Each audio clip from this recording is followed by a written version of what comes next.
What is going on, guys and girls? Kid and K here, back at your service once again, and I hope you guys have been grinding and pouring sweat, tears, and blood into Destiny's Rise of Iron DLC to hit that light level of 385, because there's even more grinding on the way.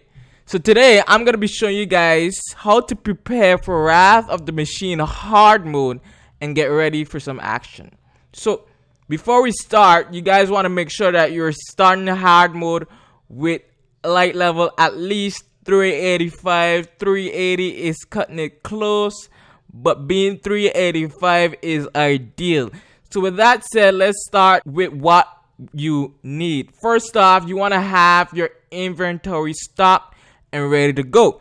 Make sure you visit Zor or the gunsmith so you don't have any worries or about heavy ammo and special ammo sent during the raid. Now, here comes the most important part. You want to have the ideal loadout or setup for this encounter. So let's start with primaries.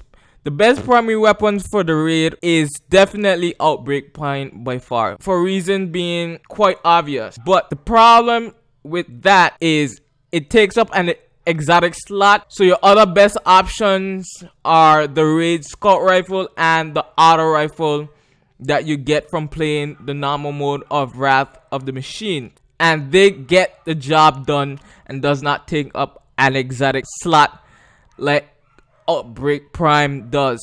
Well, you can be rocking Gjallarhorn or a sword or something like that, and which we will get into a minute. But and the raid primaries also have great perks along with them, which makes them excellent for the raid. For special weapons, you want to definitely have a sniper.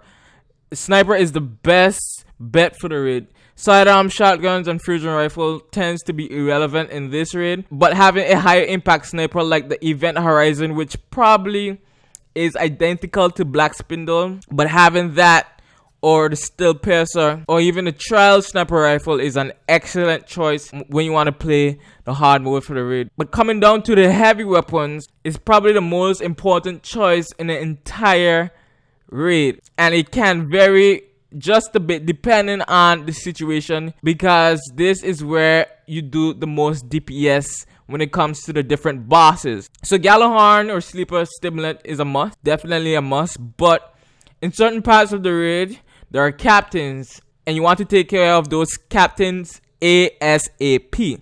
So having the sword, the exotic sword, the razor lighter equipped in those situations is an excellent choice to take care of a captain in 1 or 2 swings of that sword.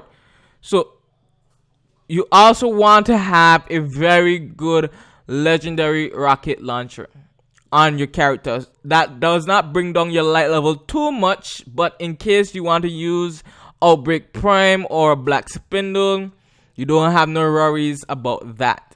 So for armor, nothing special is needed for this category, but if you have gauntlets from the raid or boots that play a big part in dropping heavy ammo and increasing your heavy ammo slots, then it is definitely a good choice. But for exotic class ammo, you can choose whatever you want to rock with. It's no problem, no need to worry.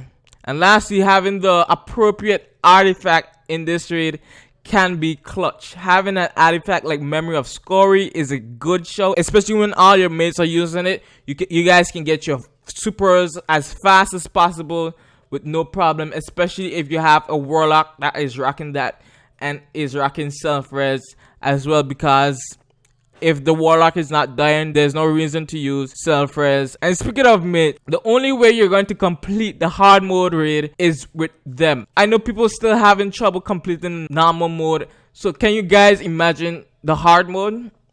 Everybody in your fire team had to complete the entire raid if you want to take a shot at hard mode, so they know what they're doing, because there will be additional mechanics you guys have to learn together in order to get the raid done. But that is it for me, guys. Hopefully this setup has been very useful, and hopefully you can carry it through the raid, the hard mode raid, without no problems or hiccups. But all of this stuff is definitely acquirable, except for Outbreak Prime, which can be very challenging and if you don't have a good raid team, then you're not gonna get it done. But most of this stuff on this list can be relatively easy to get, and is definitely a great choice when you're going into a hard mode. So with that said, my name's Kid and K, and I'll catch you guys in hard mode.